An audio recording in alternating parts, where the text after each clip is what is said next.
hati-hatilah dari musuh yang selalu mengintaimu. Hati-hatilah dari musuh yang selalu mengintaimu, syaitan. Jangan mudah minta cerai bagi perempuan, dan jangan mudah menceraikan bagi laki-laki. Apa sebabnya nih? Hadis Bukhari. Nabi SAW bersabda, iblis memiliki singgasana di lautan. Setiap hari anak cucunya melapor, saya baru buat orang mabuk, saya baru buat orang dusta, saya baru buat orang riba, saya baru buat orang zina. Sama iblis dianggap biasa semua. Ya sudah.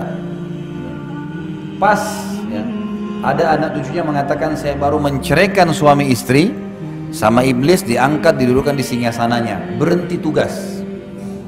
Sudah, yang penting sudah rusak satu rumah tangga, cerai, itu sudah prestasi yang paling tinggi dikejar oleh iblis. Kenapa? Rusaknya rumah tangga, ributnya suami istri, Bapak Ibu sekalian, akan mengacaukan seluruh masyarakat. Karena kalau ribut dua orang saja suami istri, sudah cukup seluruh keluarganya juga ikut ribut, lingkungan teman-temannya semua juga ikut ribut, pro kontra. Kalaupun terjadi cerai, anak-anaknya jadi kacau semuanya. Secara kejiwaan masih muda, masih anak-anak, semua terpukul secara kejiwaan. Mau ketemu ayahnya, ibunya nggak kasih. Mau ketemu ibunya, ayahnya nggak kasih, dan seterusnya. Jadi memang cerai itu target utama iblis. Makanya hati-hati. Kata para ulama, kalau di luar rumah ada 5 syaitan atau 10 syaitan mendampingi seorang yang beriman, mencari untuk menggodahnya, maka dalam rumah tangga ada 1000 syaitan. Kadang-kadang masalah kecil, mungkin suami bisa tersinggung hanya karena lupa dibuatin teh atau kopi, atau dicuciin bajunya oleh istrinya, atau mungkin ada yang dia minta dikerjakan di rumah, istrinya lupa, syaitan buat dia lupa. Sudah cukup untuk marah sama istrinya. Seorang istri sudah cukup untuk marah, bahkan bisa minta cerai hanya karena ingin diantar ke satu tempat, suaminya belum sempat, yang betul ada kesibukan. Akhirnya tersinggung, kalau ibumu kau dahulukan, kalau saya tidak, panjang ceritanya. Kalimat cerai lagi. Hati-hati. Kata Nabi SAW, jangan main-main di 3 hal: pernikahan, perceraian, dan rujuk kembali setelah cerai. Ini nggak boleh main-main. Nggak boleh orang dalam Islam, Bapak Ibu punya teman, kemudian Bapak Ibu punya anak laki-laki, temannya punya anak perempuan. Lalu kita bilang, Bapak Ibu ini bilang sama temannya, nanti anak kita kalau besar kita jodohin ya. Ini dalam Islam berlaku kalau si teman mengatakan, oke, baik, sepakat. Anak-anak ini nggak boleh dinikahin pada saat dewasa kecuali sudah disampaikan. Dulu ayah sama ibu pernah jodohin kamu sama anak itu, mau nggak? Oh, saya nggak mau ayah, nggak mau ibu, ya sudah. Kalau enggak ini terikat, ada hukum di sini. Karena dua-duanya sudah sepakat, dan kata ulama masuk dalam hadis Nabi SAW, al-mu'minuna ala syurutihim, orang-orang mukmin terikat dengan syarat yang telah disepakati. Nggak boleh nih nikah, nggak boleh main-main. Makanya kalau ada yang bercanda, boleh nanti kita jodohin anak kita ya, itu tergantung kalau Allah takdirin. Nggak bisa saya katakan kalau iya ini anak-anak terikat nih. Cerai nggak boleh nih, ucapin sembarangan, apalagi bapak-bapak, hati-hati pengucapan kalimat cerai. Dan kata ulama, hikmah kenapa cerai di tangan laki-laki bukan tangan perempuan, karena mereka pakai akal pikiran.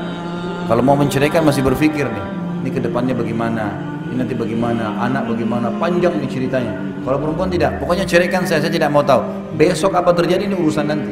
Padahal kalau sudah diceraikan, pergi ke rumah orang tuanya, nyesel juga nanti, jadi masalah juga nanti. Banyak orang begitu. Berapa banyak akhwat muslimat yang tanya kepada saya, Ustaz, saya nyesal Ustaz, saya sudah sering tekan suami saya minta cerai, sekarang akhirnya saya diceraikan, saya mau kembali sudah susah. Suami saya sudah sering ucapin sampai 3 kali. Ya hukum syar'i. Kenapa ibu main-main? Gak boleh main-main. Bapak-bapak juga gak boleh main-main nih. Darurat sekali baru diucapin kalimat itu. Betul-betul patokannya adalah pelanggaran agama. Kalau sudah pasangan kita bermaksiat kepada Allah dan kita ajak taubat nggak mau, nah ini di sini boleh kita gunakan kalimat mulia itu. Kalau tidak ada pelanggaran agama, Bapak Ibu sekalian, hanya urusan dunia, kurangnya pendapatan, masih butuh pengaturan waktu, adaptasi, tradisi keluarga, anulah ya, mudahkanlah urusan dunia. Bagaimana bapak-bapak tinggal 30 tahun di rumah tangga di rumah tangga orang tuanya dengan pola makan, cara berpakaian, cara ngomong, situasi keluarga ada. Ibu-ibu 20 tahun, 25 tahun tinggal di orang tuanya juga dengan pola makan, cara hidup. Berbeda ini. Tiba-tiba disatuin dalam satu rumah tangga. Apa mau tiba-tiba langsung hari pertama sudah cocok? Ada adaptasi. Ada adaptasi. Maka kita harus tahu masalah ini. Hati-hati, jangan main-main.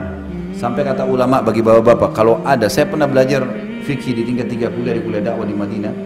Dosen saya dulu kebetulan wakil, kalau tidak salah beliau wakil hakim di pengadilan agama di Madinah. Beliau bilang kalau ada seorang laki-laki istrinya lagi naik di atas tangga bercanda, dia bilang kalau kamu naik lanjutin jalan kamu, saya ceraikan. Kalau kamu turun, saya ceraikan. Kalau si perempuan ini tidak mau diceraikan, dia harus turun dari tengah-tengah, kena jatuh tuh tolak walaupun bercanda, nggak boleh. Makanya ibu-ibu jangan sering udah ceraikan saja saya, kita sudah nggak cocok, akhirnya suaminya terpicu ngucapin kalimat itu, nggak boleh. Bapak-bapak juga jangan menekan istrinya dengan selalu kalau kau tidak mau ikut saya akan ceraikan. Kalau urusan agama boleh, ingat ya, kalau sudah urusan agama hubungan sama Allah, cerai ini boleh dipakai. Tapi kalau urusan dunia, masalah makanan, baju, warna spray, gorden, tinggal di mana dunia, nggak ada yang dibawa ke kuburan. Mau diapain tuh rumah yang oh ini di Menteng hebat, oh ini cuma di Rawamangun, saudara. Kita kalau naik pesawat yang di Menteng pun jadi kecil tuh, nggak kelihatan lagi. Apa yang mau diperebutkan? Kadang-kadang juga ini hal-hal mendasar yang harus kita fahamin ya. Hati-hati, syaitan selalu mengintai. Maka syaitan kata ulama lebih senang suami istri bercerai daripada terjadi pembunuhan di luar rumah, daripada orang riba. Padahal ini dosa-dosa berat semua nih. Tapi kalau cerai ini luar biasa. Luar biasa, si suami akan sakit kepalanya kalau cerai, istrinya akan sakit kepalanya, hidup mereka jadi tidak tenang, anak-anak jadi korban. Nggak ada orang cerai itu tiba-tiba bahagia. Omong kosong tuh kalau dia bilang saya bahagia, bohong, nggak bisa. Allah sudah satuin awalnya dalam kalimat akad. Kalau ada masalah-masalah yang dihadapin, selama bukan pelanggaran agama, toleransi, maafin.